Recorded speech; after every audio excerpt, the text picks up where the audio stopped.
राधे राधे, जय श्री कृष्ण। आप सबको कार्तिक मास की हार्दिक शुभकामना है। माता रानी की कृपा दृष्टि आप सबको ऊपर बनी रहे। कार्तिक मास महात्म्य अध्याय 7वां आज मैं सुनाने जा रही हूँ।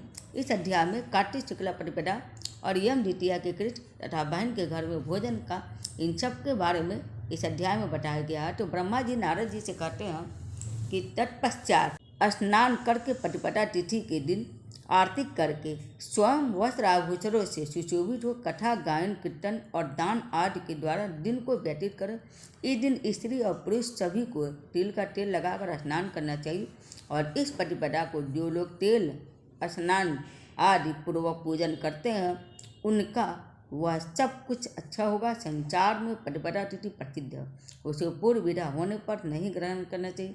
अमावस्या भी प्रतिपदा में तैलाभ्याम नहीं करना चाहिए, अन्यथा मनुष्य मृत्यु को प्राप्त होता। यदि दूसरे दिन एक घड़ी भी अविद्या अमावस्या के वेद से रहित है तो प्रतिपदा हो तो उत्सव आदि कार्यों में मनीषी पुरुषों को उसे ही ग्रहण करना चाहिए। दूसरे दिन यदि थोड़ी सी भी प्रतिपदा ना हो तो पूर्व विधा तिथि ही ग्रहण करनी चाहिए।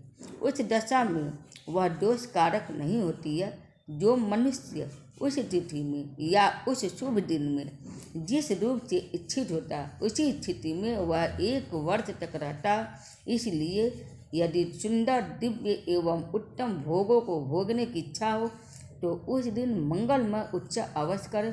प्रातःकाल गोवर्धन की पूजा करें। उस समय गौओं की विवेचित करना चाहिए और उनसे बोझ ढोने या ढोने का काम नहीं लेना चाहिए। गोवर्धन पूजन समय इस प्रकार से प्रार्थना करना चाहिए कि पृथ्वी को धारण करने वाले गोवर्धन, आप गोकुल की रक्षा करने वाले हैं। भगवान विष्णु ने अपनी भुजाओं से आपको ऊंचा उठाया था। आप मुझे कोटि गोदान देने वाले हो। लोकपालों की जो लक्ष्मी यहाँ धेनु रूप से विराज रही हैं और यज्ञ के लिए घृत का भार वहन करती हैं, वह मेरे पापों को दूर करे। गाय मेरे आगे हो, गाय मेरे पीछे हो, गाय मेरे हृदय में हो और मैं सदा गौ के मध्य में निवास करें। इस प्रकार से गोवर्धन पूजा करके उत्तम भाव से देवताओं, सत्पुरुषों तथा साधारण मनुष्यों को संतुष्ट करें। अन्य लोगों को अन्नपान देकर और विद्वानों को संकल्प पूर्वक वस्त्र तांबूल आदि के द्वारा प्रसन्न करें। कार्तिक शुक्ल पक्ष की यह प्रतिपदा तिथि बासरवी कही गई है। जो लोग इस प्रकार से सब मनुष्यों को आनंद देने वाले दीपोत्सव तथा शुभ के हेतुभूत बलिराज का पूजन करते हैं वे दान उपभोग सुख और बुद्धि से संपन्न कुलों का हर्ष प्राप्त करते हैं और उनका संपूर्ण वर्ष आनंद से व्यतीत होता। प्रतिपदा और अमावस्या के योग में गौओं की क्रीड़ा उत्तम मानी गई है, तो उस दिन गौओं को भोजन आदि से भली भांति पूजित करके अलंकारों से विभूषित करे और गाने बजाने आदि के साथ सबको नगर से बाहर ले जाओ, वहाँ ले जाकर सबकी आरती उतारो। ऐसा करने से मनुष्य सब पापों से मुक्त हो जाता। अब तुम मृत्युनाशक यम द्वितीया व्रत का वर्ण सुनो। द्वितीया तिथि को ब्रह्म मुहूर्त में उठकर मन ही मन अपने हित की बातों का चिंतन करे। तदंतर शौच आदि से निर्वृत्त हो दंत धावन पूर्वक प्रातःकाल स्नान करे। फिर श्वेत वस्त्र, श्वेत पुष्पों की माला और श्वेत चंदन धारण करे। नित्य कर्म पूरा करके प्रसन्नतापूर्वक औदुंबर गोलर के वृक्ष के नीचे जाए। वहाँ उत्तम मंडल बनाकर उसमें अष्टदल कमल बनाए। तत्पश्चात उस औदुंबर मंडल में ब्रह्मा, विष्णु, शिव तथा वीरा पुस्तकधारी वरदायिनी सरस्वती देवी का स्वस्थ चित्त से आह्वान एवं पूजन कर चंदन, अगरू, कस्तूरी, कुमकुम, पुष्प, धूप, नैवेद्य एवं नारियल आदि के द्वारा पूजन करके अपमृत निवारण के लिए वेदवेता ब्राह्मण को अलंकार सहित दूध देने वाली सवर्षा गाय दान करे। उस समय ब्राह्मण से इस प्रकार कहें, हे विप्र, मैं अपमृत्यु का निवारण करने के लिए संसार समुद्र से तारने वाली यह सीधी सादी गाय आपको दे रहा हूँ। यदि गाय ना मिल सके तो ब्राह्मण को भक्तिपूर्वक एक थोड़ा जूता ही अर्पण करें। तदंतर पूजा समाप्त करके भगवान विष्णु में भक्ति रखते हुए अपने कुटुंब के श्रेष्ठ वयोवृद्ध पुरुषों को श्रद्धा भक्ति के साथ प्रणाम करें। फिर अनेक प्रकार के सुंदर फलों द्वारा अपने स्वजनों को, इसके बाद अपनी सहोदरा बड़ी भगनी के घर जा और उसे भी भक्ति पूर्वक से प्रणाम करते हुए कहें, सौभाग्यवती बहन, तुम कल्याणमयी हो। मैं अपने कल्याण के लिए तुम्हारे चरण बिंदों में प्रणाम करने के उद्देश्य से तुम्हारे घर आया हूँ। ऐसा कहकर बहन को भगवत बुद्धि से प्रणाम करे। तब बहन भाई से यह उत्तम वचन कहे, भाया, आज मैं तुम्हें पाकर धन्य हो गई।